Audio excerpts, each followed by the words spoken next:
찾으셨으면 우리 교도가십니다. 16절 제가 있습니다. 가인이 여호와 앞을 떠나서 에덴 동쪽도 땅에 거주하더니 아내와 동침함에 그가 임신하여 에녹을 낳은지라.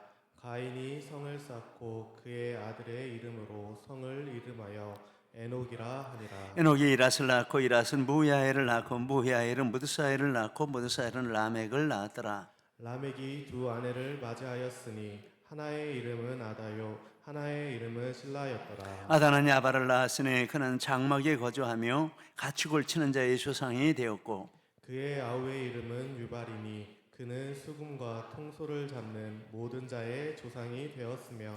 나머지 같이 있습니다. 실라는 두발 가인을 낳았으니 그는 구리와 새로 여러 가지 기구를 만드는 자요 두발 가인의 누이는 나아마였더라. 라멕이 아내들에게 이르되 아다와 실라여 내 목소리를 들으라. 라멕의 아내들이여 내 말을 들으라. 나의 상처로 말미암아 내가 사람을 죽였고 나의 상함으로 말미암아 소년을 죽였도다. 가인을 위하여는 벌이 7배의 1인데 라멕을 위하여는 벌이 77배의 1이로다 하였더라. 아멘. 할렐루야. 우리 읽는 기도, 내 것을 되찾는 명령 기도, 이런 제목으로 읽는 기도 우리 한번 같이 또 읽겠습니다. 내 정직과 진실을 도둑질해간 거짓말의 영과 속이는 영들아, 두려워 말고 믿기만 하라고 말씀하신 예수님의 이름으로 명하노니 내 정직과 진실을 원래대로 돌려놓을지어다. 내 안에 있는 참 만족을 도둑질해 가고 불만족을 넣어준 악한 영들아, 처음부터 끝까지 영원한 만족을 가지고 계신 예수님의 이름으로 명하노니 참 만족을 가졌던 욕심 없는 마음으로 돌려놓을지어다. 내 온전한 순종과 복종하는 마음을 가로챈 불순종의 영들아, 주님의 몸된 교회를 위하여 고난을 받으신 예수님의 이름으로 명하노니 온전한 순종과 복종의 마음으로 돌려놓을지어다. 너희 불순종에 미련한 영들은 다시는 나의 순종함과 복종함에 관여하지 못할지어다. 정직과 진실과 순종과 복종의 본체이신 주 예수님 이름으로 기도드립니다. 아멘. 이 기도한 대로 우리에게 축복이 되시기를 바랍니다. 오늘 말씀은 가인이 여호와 앞을 떠나서 16장에 보면 그런 말씀이 나오고 있습니다. 전체 16절부터 24절까지를 요약한 말씀으로 보겠는데, 가인이 하나님 앞을 이렇게 떠났습니다. 이 떠난다라는 단어는 피하다, 달아나다, 도망가다 이런 뜻이 되겠습니다. 그래서 가인이 여호와 앞을 떠났다라는 것은 하나님을 피해서 도망갔다 이런 뜻이 되겠습니다. 그런데 이게 무엇입니까? 이게 죄의 특징입니다. 죄가 들어오면 죄는 하나님을 두려워하게 만들고 하나님을 피하게 만들고 하나님을 피해서 도망가게 만드는 이게 죄의 특징입니다. 가르쳐주지 않아도 그렇게 됩니다. 그런데 얘가 가인에게 먼저 있었던 것이 아니라 그 아버지 엄마 되는 아담과 하와에게도 있었습니다. 창세기 3장 8절로 10절 읽습니다. 아담과 창세기 3장 8절로 10절 같이 있습니다. 아담과 그의 아내가 여호와 하나님의 낯을 피하여 동산나무 사이에 숨은지라. 여호와 하나님이 아담을 부르시며 그에게 이르시되 네가 어디 있느냐. 이르되 내가 동산에서 하나님의 소리를 듣고 내가 벗었으므로 두려워하여 숨었나이다. 하나님이 가르쳐준 것이 없어요. 죄 지으면 날 피해서 도망가라 가르쳐 주신 적이 없어요. 근데 죄가 들어오니까 본능적으로 그렇게 됩니다. 이게 죄의 특징입니다. 그런데 하나님을 피해서 도망가는 그것이 문제가 있는 것은 그게 멸망의 길이라 라고 말씀을 하고, 하나님을 가까이 하는 것이 축복인 것은 그게 생명의 길이라 이렇게 말씀을 하고 있습니다. 시편 73편 말씀 보시겠습니다.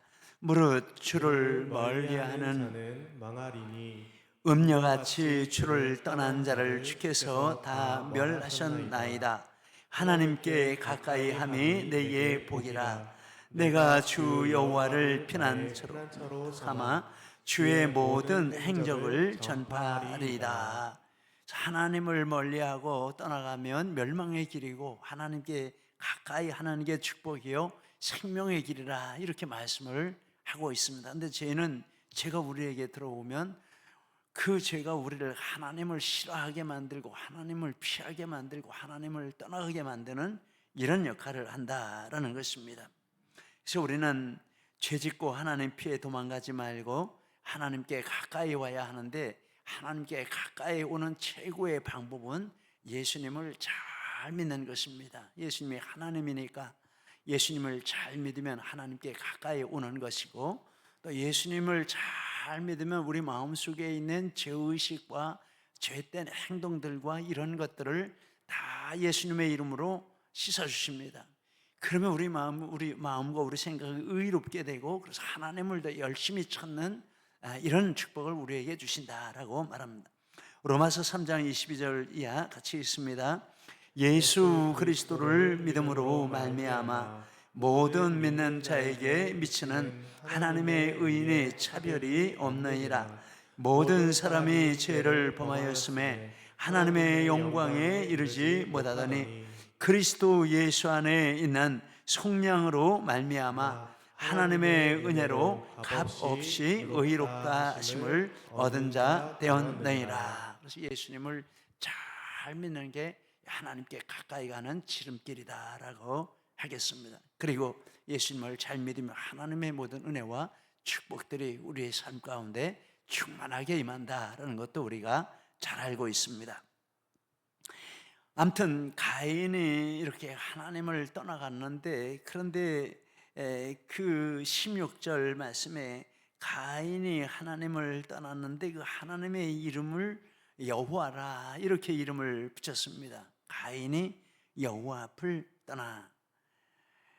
한 자료에 보니까 성경에 하나님의 칭호가 13개라. 이름이 하나님의 이름이 참 많으시죠. 여러 가지 이름이 있는데 그 중에 가장 많이 나오는 칭호가 둘이 있는데, 하나는 우리가 하나님이라고 부르는 하나님이라는 단어가 가장 많이 나오고, 그것보다 더 많이 나오는 단어가 있는데 여호와라고 하는 단어가 그것보다 더 많이 나오고, 이 하나님이라고 하는 단어는 신구약을 다 합한 것이고, 여호와라고 하는 단어는 신약에는 거의 안 나오고 이제 구약에만 집중적으로 나오는데, 그런데 하나님이라고 하는 단어는 성경에 3584번, 여호와라고 하는 단어는 5912번 이렇게 나옵니다. 그래서 하나님을 대표하는 이름을 하나만 부르라라고 하면 여호와라고 불러야 됩니다. 여호와. 근데 여호와를 이렇게 사용하는 문맥을 쭉 이렇게 찾아보니까 창세기 1장에 보니까 창세기 1장에는 다 하나님이라고 나와요. 천지를 창조하시는 그 문맥에서는 하나님이 천지를 창조하시고 하나님이 빛이 있으라 하시고 하나님이 식물이 나라 하시고 계속 하나님으로 나옵니다. 그리고 하나님이 보시기에 좋고 이렇게 나옵니다. 그런데 여호와라고 하는 단어가 가장 첫 번째 나오는 곳이 창세기 2장 4절인데, 거기서부터는 이 사람을 창조하시고 또 사람과 이렇게 교제하시고 사람과 만나시는 그런 하나님의 활동을 기록한 부분입니다. 거기에서 이렇게 여호와라고 이렇게 나옵니다. 여호와 하나님. 창세기 2장에 보면은 아담 하와 창조하신 것, 결혼시키신 것, 에덴 동산을 만드시고 거기에 살도록 축복하신 것, 이런 아름다운 내용들이 나오는데 거기서는 계속 여호와 하나님이라 이렇게 부릅니다. 여호와 하나님이라 이렇게 부르고, 또 오늘 이 4장으로 와서 가인의 또 3장에 2장에서 이제 3장으로 오면 3장 전체에 보면 가인과 아담과 하와가 하나님 말씀 불순종하고 선악과를 따먹고 죄를 짓고 하나님을 도망가 숨고 자기들이 무화과 옷을 해 입었는데 하나님이 가죽 옷을 해 입혔다, 이런 말씀이 나오는데 거기는 여호와 하나님으로 나옵니다. 계속 여호와 하나님이 2장도 여호와 하나님, 3장도 여호와 하나님. 그리고 이제 이 가인과 관련해서 가인이 죄를 지었는데 그 죄를 책망하는 것, 회개를 촉구하는 것, 회개하지 않지만 계속 살 길을 열어주시는 하나님의 이러한 모습, 이러한 것들을 표현할 때 여호와께서 그렇게 하셨다라고 말합니다. 6절에 보니까 여호와께서 가인에게 이르시되 네가 엎으나요 하면 어찌 됨이며 안색이 변하면 어찌 됨이냐. 9절에 여호와께서 가인에게 이르시되 내 아우 아벨이 어디 있느냐. 그가 이르되 내가 알지 못함. 내가 아우를 지키는 자니까. 참 하나님이 그렇게 물었는데 가인이 이렇게 뻔뻔스러운 대답을 하고, 그런데 15절에 보니까 여호와께서 그에게 이르시되 그렇지 아니하다. 가인을 죽이는 자는 벌을 7배나 받으리라 하시고 가인에게 표를 주사 그를 만나는 모든 사람에게서 죽임을 면하게 하시니라. 가인이 내가 너무 이렇게 하나님 앞에 벌을 많이 받고 사람들을 만나면 사람들이 나를 죽일 것 같은데 너무 무서워서 짐이 무거워서 감당할 수가 없습니다. 그러니까 여호와께서 이렇게 너 죽지 않게 해주겠다 하고 사람들이 죽이지 못하는 표를 주셨다. 그 표가 무엇인지는 모르죠. 그래서 이 여호와라고 하는 단어는 성경에서 이 죄인들을 사랑하시고 죄를 대속해 주시고 용서해 주시고 죄의 저주와 형벌에서 구원해 주시는 그런 하나님을 나타낼 때 그 이름이 여호와라, 이렇게 말씀을 하고 있습니다. 여호와는 바로 우리 죄를 위해서 성육신하시고 죽으신 예수 그리스도, 신약의 이름은 예수 그리스도가 되겠습니다. 하나님의 하나님 되심을 우리에게 가장 분명하게 잘 나타내 주신 분이 예수 그리스도이신데 이것이 여호와 하나님의 모습이다라고 하겠습니다. 하나님은 우리를 이렇게 사랑하시는 하나님이시다라고 하겠습니다. 그런데 가인이 여호와 앞을 떠나 거기에 이 여호와라는 단어를, 다른 단어들도 많이 있는데 여호와라는 단어를 넣은 뜻을 가만히 생각해 보니까 가인은 하나님을 버리고 도망갔지만 그러나 하나님은 가인을 버리지 않으셨다, 포기하지 않으셨다, 이런 뜻이 담겨 있다라고 보겠습니다. 내 백성이 나를 버리고 여호와는 포기하지 못하니, 그런 찬송도 있지 않습니까? 바로 그런 의미를 담아서 가인의 여호와 앞을 떠나. 그래서 가인은 떠났지만 하나님은 그를 절대 버리지 않으셨다라는 뜻입니다. 가인뿐만 아니라 하나님 우리에게도 마찬가지인 줄 믿습니다. 하나님은 우리도 버리지 않으시고 또 우리뿐만 아니라 아직 교회에 나오지 못하는, 아직 예수 믿지 못하는 사람들도 다 하나님이 사랑하시는 줄 믿습니다. 살인을 하고 하나님 앞에 뻔뻔하고 도망간 가인을 끝까지 쫓아가시는 하나님은 오늘 모든 세상 사람들에게 이런 사랑을 베푸시는 줄 믿습니다. 성경이 그렇게 말씀을 하고 있습니다. 베드로후서 3장 9절 같이 있습니다. 주의 약속은 어떤 이들이 더디다고 생각하는 것 같이 더딘 것이 아니라 오직 주께서는 너희를 대하여 오래 참으사 아무도 멸망하지 아니하고 다 회개하기에 이르기를 원하시느니라. 에스겔서 18장도 같이 있습니다. 너희는 너희가 범한 모든 죄악을 버리고 마음과 영을 새롭게 할지어다. 이스라엘 족속아, 너희가 어찌하여 죽고자 하느냐? 주 여호와의 말씀이니라. 죽을 자가 죽는 것도 내가 기뻐하지 아니하노니 너희는 스스로 돌이키고 살지니라 라고 했습니다. 하나님은 우리 사람의 눈으로 볼 때 죽었어, 잘 죽었어, 이럴 대상이 있는지 모르겠습니다. 하나님께는 그런 대상이 없다라는 것입니다. 죽을 죄를 짓고 죽는다 할지라도 그 모습을 볼 때 내가 마음이 아프고 그렇게 되는 것이 너무 슬프다. 하나님은 모든 사람이 구원받는 것을 원하시고 그 모든 사람들을 끝까지 붙들고 계시다. 우리는 얼마나 더 잘 붙들어 주시겠습니까? 이런 비유 있지 않습니까? 이게 내가 하나님 손잡고 하나님이 내 팔을 잡았는데 내가 하나님의 손을 놓아도 하나님을 놓아도 하나님은 나를 붙들고 놓지 않으시고, 가인이 그런 것입니다. 가인은 하나님을 싫어하고 하나님을 피하고 도망가고 자기 식대로 살려고 해도 하나님이 끝까지 가인을 따라가고 포기하지 않으신데 그 이름이 여호와라, 신약에는 예수 그리스도라 이렇게 나오신다라는 말씀입니다. 그래서 우리가 하나님의 여호와이신 것이, 또한 우리가 돌아오지 않는 영혼들, 아직 응답받지 못한 이런 문제들을 포기하지 않고 끝까지 인내하며 기도하고 기다려야 하는 근거가 된다라고 하겠습니다. 우리 하나님은 여호와 하나님이신 줄 믿습니다. 할렐루야. 그리고 가인이 이제 이렇게 여호와 하나님 앞을 떠났는데, 이제 하나님은 놓지 않았지만 가인은 이제 하나님과는 나는 끊어졌다, 내가 버렸으니 하나님도 나를 관여 못하겠지라고 하면서 갔는데 어떤 일이 일어났습니까? 16절에 보니까 에덴 동쪽 놋 땅에 거주했고 성을 쌓았다, 17절에 말씀을 하고 있습니다. 이 놋이라는 그 이름은 방황, 방랑 그런 뜻입니다. 하나님을 떠난 가인은 정신적으로는 방황했고 육신적으로는 방랑했고, 두 가지가 같이 가는 것이죠. 방황하면 방랑하는 것이죠.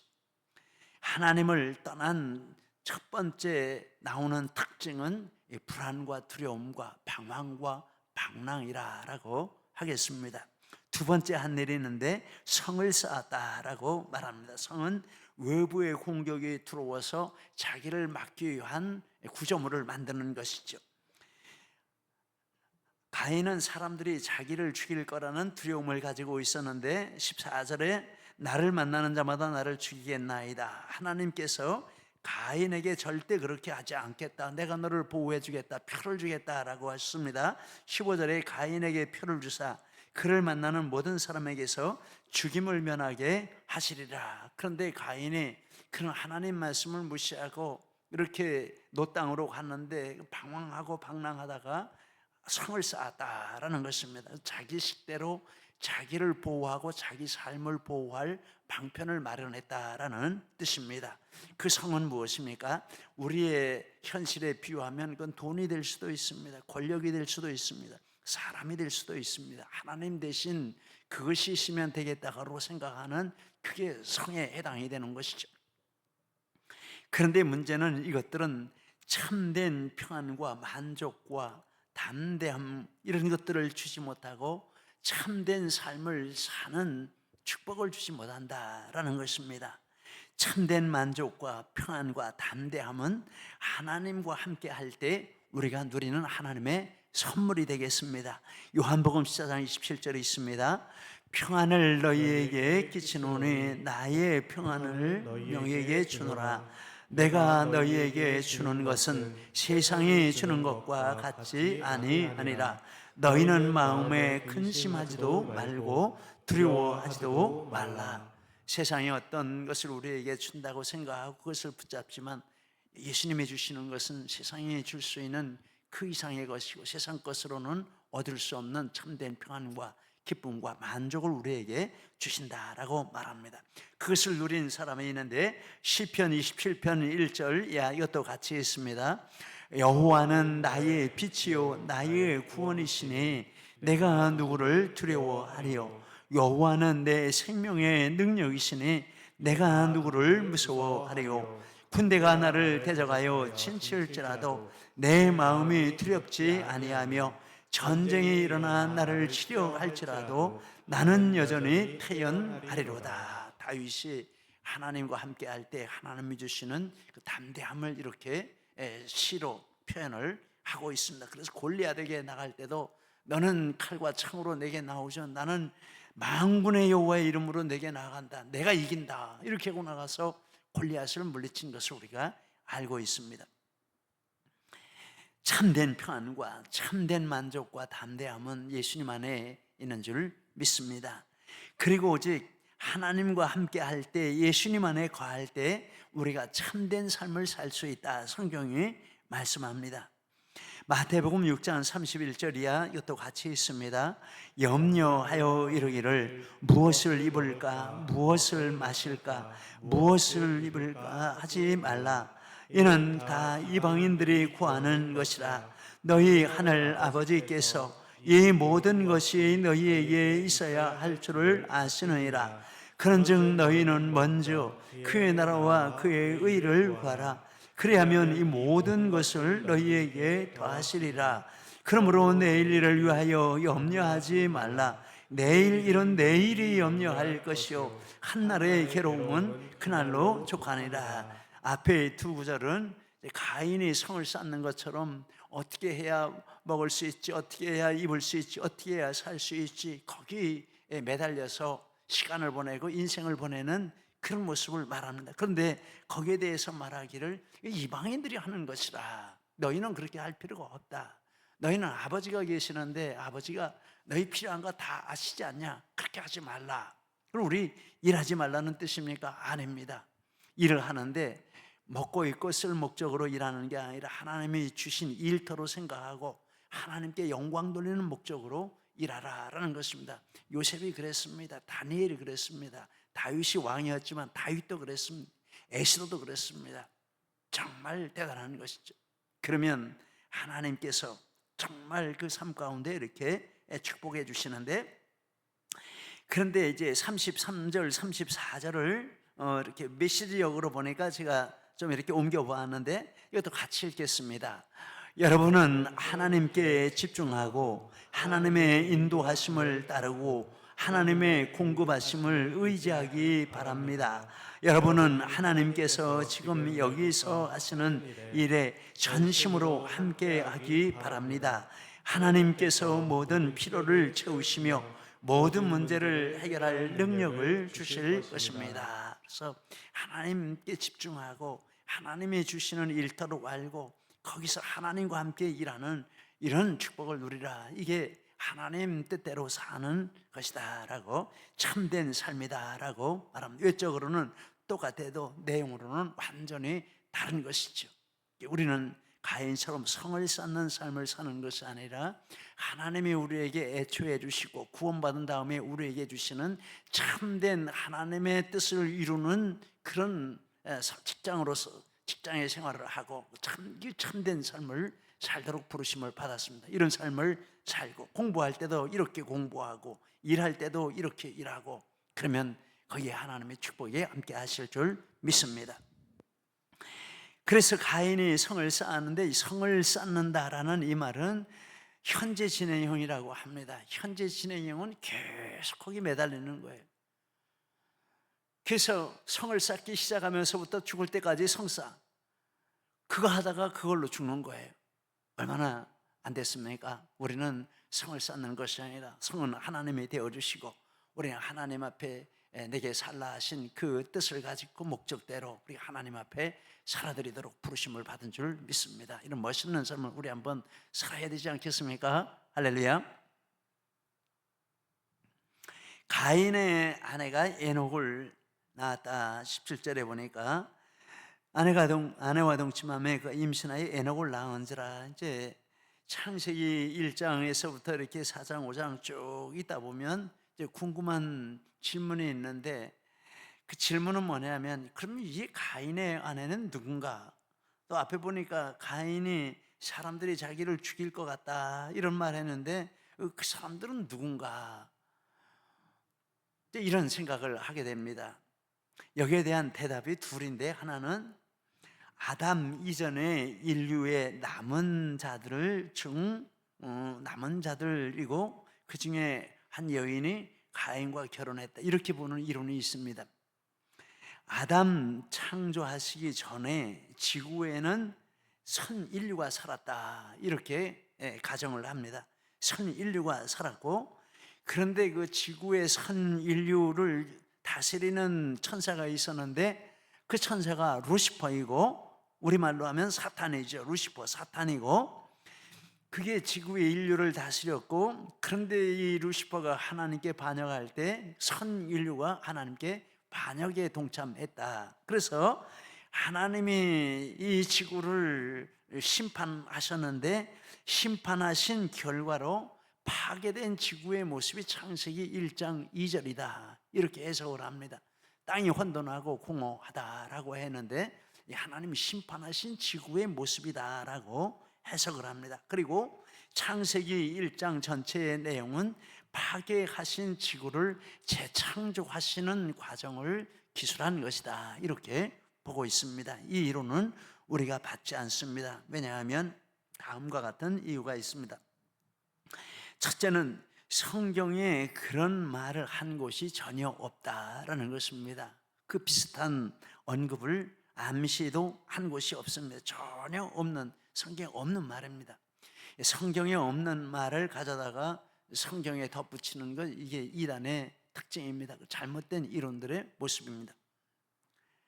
그리고 성경에서는 아담이 첫사람이다, 즉 인류의 첫 번째 조상이다 이런 뜻으로 첫사람이라고 말합니다. 고린도전서 15장 35절에 기록된 바 첫사람 아담은 생령이 되었다 함과 같이 47절에 첫사람 아담은 땅에서 났다라고 말합니다. 그리고 선 인류가 죄를 지었다면 먼저 이렇게 죄 지은 사람들이 이렇게 오고 있는데, 그런데 성경에 보면 죄의 기원은 아담이라, 아담을 나중에 만들었다면 그 전에 죄 지은 사람도 있는데 그렇게 말하지 않고 죄의 기원은 아담이라라고 말씀을 하고 있습니다. 로마서 5장 12절에 한 사람으로 말미암아 죄가 세상에 들어오고 죄로 말미암아 사망에 들어왔나니 이와 같이 모든 사람이 죄를 지었으므로 사망이 모든 사람에게 이르렀느니라 라고 했습니다.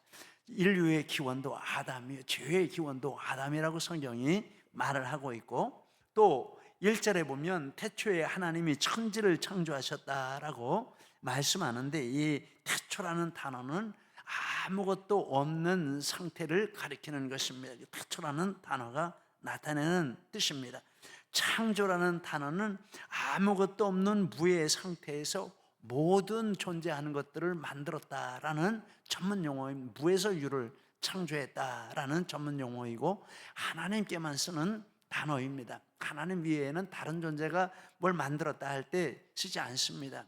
그러면 지구를 만드셨다 1절 말씀대로 지구를 만드셨다면 2절 말씀을 그렇게 선인류가 있다라고 해석하면 안 맞는 것이죠. 이 성경 해석의 앞과 뒤가 맞지 않는 그런 말을 했습니다. 그래서 이 2절은 천지 창조의 첫 번째 단계로서 원물질을 창조하신 그 상태에 대한 기술이라고 보는 것이 맞겠습니다.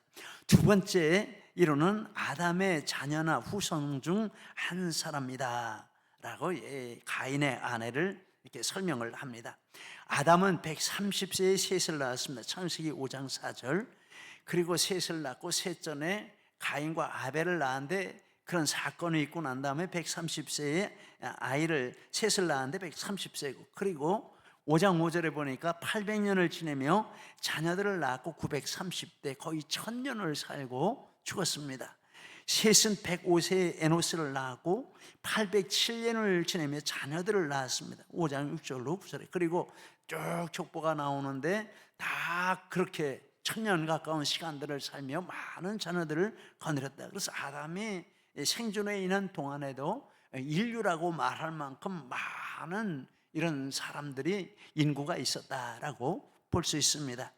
그래서 주류 성경 교사들은 당시 가인이 이렇게 결혼한다라고 할 때 당시 세상에는 성경에 기록되지 않은 아담과 하와의 또 다른 자손들이 번성해 있었을 것이고, 가인의 아내는 가인의 여동생이나 조카나 또는 그들 후예 중에 한 여성이다 이렇게 해석을 하고 있습니다.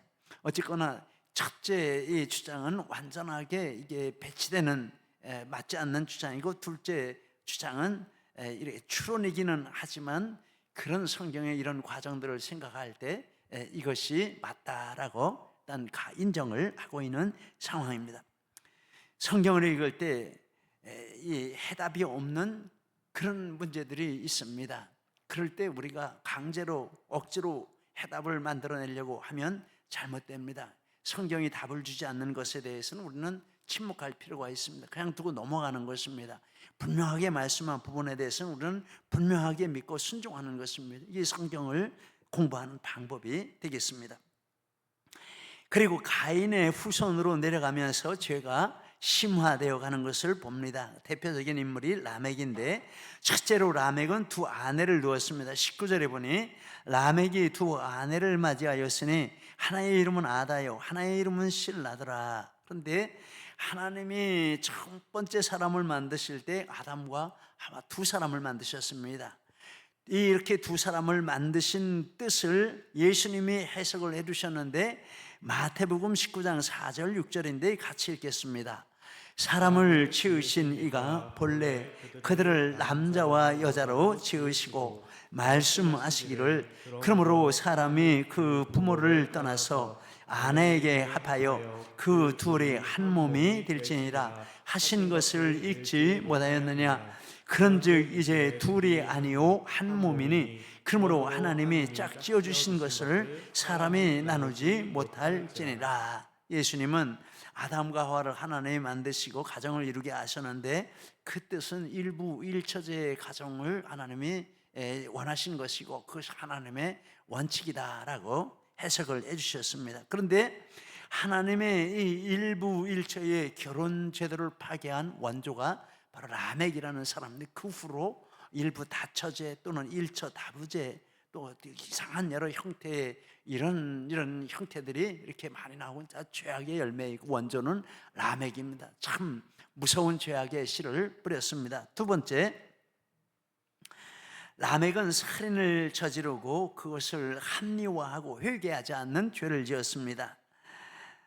라멕이 살인을 저지르는데 23절에 보니까 자기가 사람을 죽이고 소년을 죽였다라고 말하고, 이제 이것은 인류 역사에서 두 번째 살인 사건이 되겠는데, 그러고 하는 말이 24절에 보니까 가인을 위하여는 벌이 7배이고 라멕을 위하여서는 벌이 77배라. 즉 동생을 죽인 가인도 하나님이 그렇게 벌이 7배가 될 정도로 보호해 주셨는데, 나는 동생 죽인 것도 아니고 나 상처를 준 애를 죽였는데 그러면 나는 더 보호를 받아야 된다, 10배나 더 보호를 받아야 된다, 이런 뜻으로 말을 한 것입니다. 그래서 동생 죽인 가인도 문제 없는데 모르는 사람 죽인 내가 뭐가 문제냐라는 것입니다.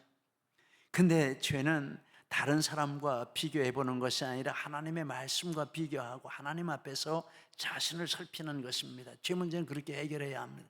다른 사람하고 비교해서 제가 가볍다, 무겁다 이렇게 할 수 없는 것입니다. 죄는 하나님과 관계인 것입니다. 그러면 죄를 부끄러워하고 회개하고 두려워하고 그렇게 해야 하는데, 엉뚱한데 이렇게 비교하면서 죄를 부끄러워하지도 않고 두려워하지도 않고, 그리고 합리화하고 당당한 이런 모습을 가진 것을 보게 됩니다. 그런데 이런 현상이 오늘날 우리 사회에도 만연하다, 이런 생각도 이렇게 들게 됩니다. 아무리 죄를 지었어도 권세 잡고 큰 소리 치면 끝이고 법이라도 막 내 생각대로 내가 바꿀 수 있다, 이런 교만한 생각을 하고 있지 않습니까? 잘못된 것이다 라고 하겠습니다. 죄는 하나님과의 관계에 있는 것입니다. 다른 사람과의 관계가 있는 것이 아닙니다. 그러면 이렇게 가인이 죄를 짓고 대를 내려오면서 점점 죄가 심화되어 가고 두려워하고, 나중에 이제 노아 때 가면 홍수 심판을 받지 않습니까? 그래서 죄를 이거 끊어야 되는데 하나님이 우리에게 주신 권세가 있습니다. 어떤 권세를 주셨습니까? 죄를 끊는 권세를 주셨습니다. 우리는 죄를 끊을 수 있습니다. 어떻게 끊습니까? 예수 잘 믿으면 예수 안에서 내 죄의 고리가 끊어지는 줄 믿습니다. 내 죄의 고리가 끊어지고 내 안에 하나님의 축복이 내 삶 가운데 임하고, 그러면 이제 나로부터 축복이 연결돼서 자손으로 내려가는 이런 축복이 되는 줄 믿습니다. 그래서 우리는 죄의 조상이 되는 것이 아니고 축복의 조상이 된, 하나님의 은혜 받은 사람의 조상이 되는 이런 권세를 우리에게 주신 줄 믿습니다. 그래서 몇 구절 이렇게 적어보았는데 우리 같이 한번 보시면서 읽겠습니다. 첫째, 제가 예수를 잘 믿어 죄의 고리 끊고 7배의 복을 받게 하옵소서. 이제 예수 믿으면 정말 예수를 잘 믿어서 제사함의 확신 가지고 그리고 인격이 변화되어서 죄를 이기고 의의 열매, 성령의 열매를 맺는 이런 축복받는 삶을 살아야 할 줄 믿습니다. 여러분 다 그렇게 사시기를 축복합니다. 그럼 이제 제가 끊어지는 것입니다. 두 번째, 우리 자손들은 예수 더 잘 믿어 억만배의 축복을 받게 하소서. 나로부터 내려가면서 점점 더 축복이 더 충만해지는 이런 역사가 일어나기를 바랍니다. 세 번째, 대한민국 예수 잘 믿어 무한 축복받아 열방의 축복 통로 되게 하옵소서. 우리 예수 믿는 하나님의 백성들이 진짜 예수님을 잘 믿고 세상 사람들로부터 저 사람들이 진짜 예수 믿는 사람들이다, 죄 안 지는 사람들이다, 성령의 열매 맺는 사람들이다, 이런 칭찬을 들으면 그들도 하나님 앞에 오게 될 줄 믿습니다. 그러면 우리 대한민국 예수 잘 믿고 열방의 축복의 통로가 되는 이런 역사도 주실 줄 믿습니다. 축복과 저주는 바로 우리에게 있는 줄 믿습니다. 우리에게는 축복 권세를 주신 줄 믿습니다. 이대로 우리 하나님 앞에 해서 가인은 여호와 앞을 떠났는데 이제 우리에게는 하나님 안에 더 가까이 들어가고 하나님과 동행하고 하나님의 모든 교회가 하신 축복과 은혜가 우리 삶 가운데 충만하게 되는 우리 모두가 되시기를 예수님 이름으로 축복합니다.